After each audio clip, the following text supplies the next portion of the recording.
Kita ke kabar lainnya. Pemirsa, suasana debat calon presiden ketiga semalam diwarnai saling sindir sejak awal segmen berlangsung. Ketiga capres bahkan tak segan untuk melontarkan pertanyaan yang menukik yang membuat riuh arena dengan tema-tema pertahanan, keamanan, hubungan internasional, politik luar negeri, geopolitik hingga globalisasi. Menjawab pertanyaan itu saya mengklarifikasi tadi data yang meleset. Maaf Pak Prabowo, angkanya terlalu kecil.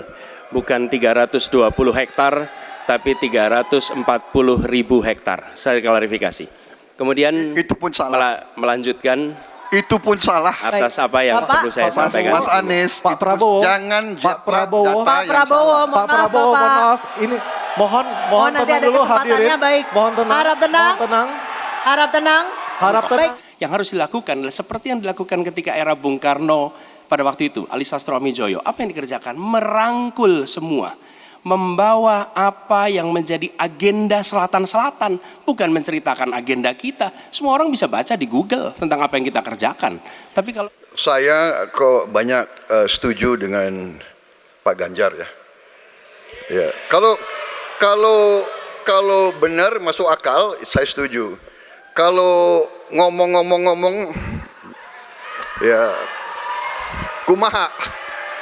Ya, jadi leadership, apakah negara, apakah perorangan, tapi terutama juga negara, harus dengan contoh, ingarso sung telodo.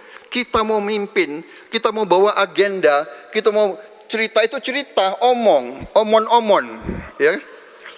Tak bisa. Hubungan dengan etik, benar.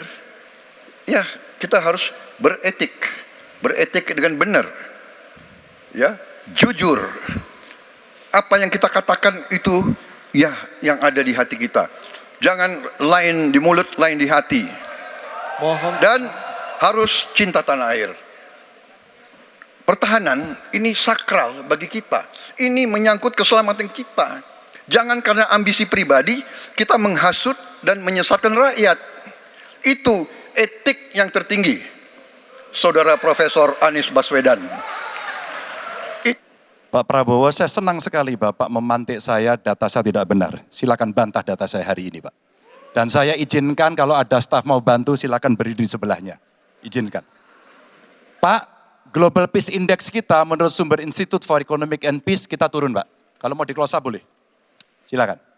Saya bawakan ini dari rumah. Mari kita bicara data yang benar. Global Militarization Index kita sumbernya Bonn International Center for Conflict Studies turun. Semua skornya ada. Kapabilitas militer kita, ini dari Law Institute Asia Power Index, turun. Proporsi anggaran pertahanan kita, sumbernya IISS Military Balance Plus, turun. Pak Prabowo, saya mau bertanya kepada Bapak, termasuk kemudian capaian MEF kita hanya 65,49% dari target 79%. Ya, jadi begini, yang Bapak ungkapkan itu, saya bisa bantah, waktunya tidak cukup, saya siap berjumpa dengan Bapak, mari kita bahas satu persatu akan saya buktikan. Saya butuh hari ini, Pak. Nggak bisa, saya tidak dikasih waktu.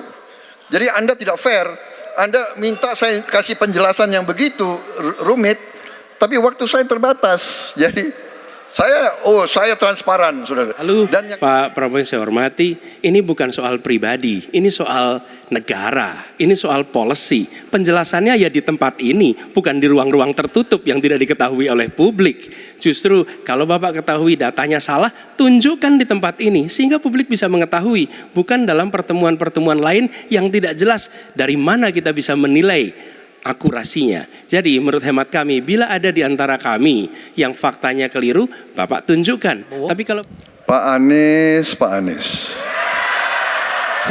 saya tidak bicara tertutup, saya bicara di Dewan Perwakilan Rakyat Komisi 1, di mana semua partai yang mengusung Bapak hadir dan menyetujui yang saya ajukan. Jadi dan juga sekarang waktunya nggak ada, jadi saya mengundang kita bicara terbuka, silakan. Tapi saya ingatkan, Bapak cinta atau tidak dengan negara ini? Masa kita mau buka semua kekurangan kita, semua masalah kita buka di depan umum. Apakah itu pantas?